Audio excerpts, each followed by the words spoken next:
फिलहाल ये जो टीम है ये टीम फिलहाल घोषित हो गई है और अब ये कह सकते हैं कि फिलहाल इसी टीम के आधार पर आगे जो है काम किया जाएगा। और इसके साथ साथ कुछ नए चेहरों को मौका मिला है, जैसा कि बार बार मैं जिक्र कर रहा हूं कि पूजा पाल का फैक्टर बहुत ज़्यादा देखिए ये चैलेंजिंग बहुत था, लेकिन पूजा पाल को पार्टी में लाकर सदस्यता दिलवाकर और बाकायदा यहाँ से बीजेपी से उनको मुख्य टीम में लाना, ये अपने आप में बहुत बड़ा जो है कह सकते हैं कि जो गेम है, क्योंकि चुनाव में इसका फायदा मिलेगा। बीजेपी जब इस बात को कहेगी, जब माफियाओं के खिलाफ या समाजवादी पार्टी के खिलाफ जब आक्रामक होगी, तो पूजा पाल को आगे रखा जा सकता है, क्योंकि महिला के तौर पर वो जो है तमाम चीज़ों की बात रख सकती हैं। इसके साथ साथ देखिए अगर हम बात करें तो महिलाओं को भी इसमें टीम में मौका मिला है।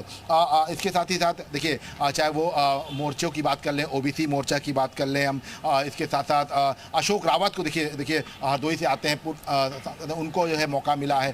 तो ये बहुत बैलेंसिंग टीम जो है वो रखी गई है, अलग अलग फैक्टर्स का ध्यान रखा गया है। और ये कहना बिल्कुल गलत नहीं होगा कि संगठन, सरकार, केंद्र और केंद्रीय संगठन सभी की रजामंदी से ये पूरी लिस्ट बनी है और इसीलिए ये कह सकते हैं कि इस लिस्ट को बनाने में बहुत जद्दोजहद करनी पड़ी है और इस जद्दोजहद के बाद अब ये लिस्ट फिलहाल फाइनल हो गई है। जी बिल्कुल, यानी कि काफी जद्दोजहद की गई है और हर एक चीज को बारीकी से देखा गया है और उसी के बाद ये जो नाम है वो फाइनलाइज किए गए हैं। कुछ नाम जो है वो सामने आ रहे थे और उन नामों पर भी मोहर लगती हुई नजर आई। पूजा पाल का नाम हो, नीरज सिंह का नाम हो, ये नाम पहले से चर्चाओं में चल रहे थे और वो नाम जो है इस लिस्ट में बखूबी नजर भी आ रहे हैं। लेकिन लिस्ट की अगर बात की जाए तो युवा मोर्चा, किसान मोर्चा, महिला मोर्चा, पिछड़ा वर्ग, एससी मोर्चा, एसटी मोर्चा, हर मोर्चे का खास ख्याल रखा गया है और ऐसे में हर किसी को जगह दी गई है और काम बेसिस पे, क्योंकि ये कहा जाता है बीजेपी जो है काम को ज्यादा तवज्जो देती है, तो उस हिसाब से भी प्रमोशंस जो हैं वो भी यहाँ पर मिलते हुए नजर आए हैं। 27 के योद्धा तैयार किए गए हैं इस बेसिस पे कि क्या काम किया गया है और 27 में किस तरीके से ये जो पूरी लिस्ट है इसमें जो नाम शामिल है वो कैसे 27 में जीत दिलाएंगे, उसको लेकर यहाँ पर उस बेसिस पर ये पूरी लिस्ट जो है वो तैयार हुई है। विशाल लगातार हमारे साथ बने हुए हैं। विशाल, ये सीधे तौर पर कहा जाए रिवॉर्ड भी यहाँ पर कुछ लोगों को किया गया है, जिन लोगों ने बेहतर काम किया है उनको बतौर रिवॉर्ड के तौर पर यहाँ पर इस लिस्ट में भी शामिल किया गया है, प्रमोशन मिला एक तरीके का।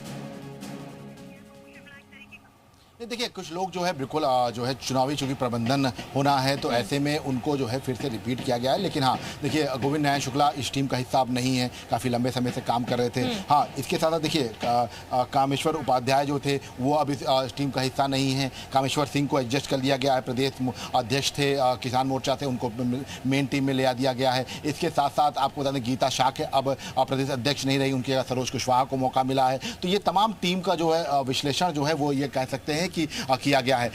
लगातार देखिए लगातार इस बात को लेकर लखनऊ में नीरज सिंह लगातार काफ़ी लंबे समय से सक्रिय रहे, लगातार जो है पार्टी कार्यक्रमों में रहे, तो इसी बात को लेकर चर्चा थी कि नीरज सिंह को मौका मिल सकता है, चूंकि उनके लखनऊ में चुनाव लड़ने की भी बड़ी चर्चाएं थी। तो ऐसे में इन सब के बीच में उनको मौका दिया गया है, पूजा पाल को मौका दिया गया है, राम प्रताप सिंह, गीता शाह और अभिजात मिश्रा को महामंत्री का जो है जिम्मेदारी दी गई है और राम प्रताप सिंह पार्टी में पहले से ही थे। ऐसे में 6 नए क्षेत्रीय अध्यक्षों में नवाब सिंह नागर जो है पश्चिम क्षेत्र से अध्यक्ष बनाए गए हैं पश्चिम क्षेत्र के। तो एक बहुत विश्लेषण जो है वो किया गया है, सुरेश राणा को जो है रखा गया है।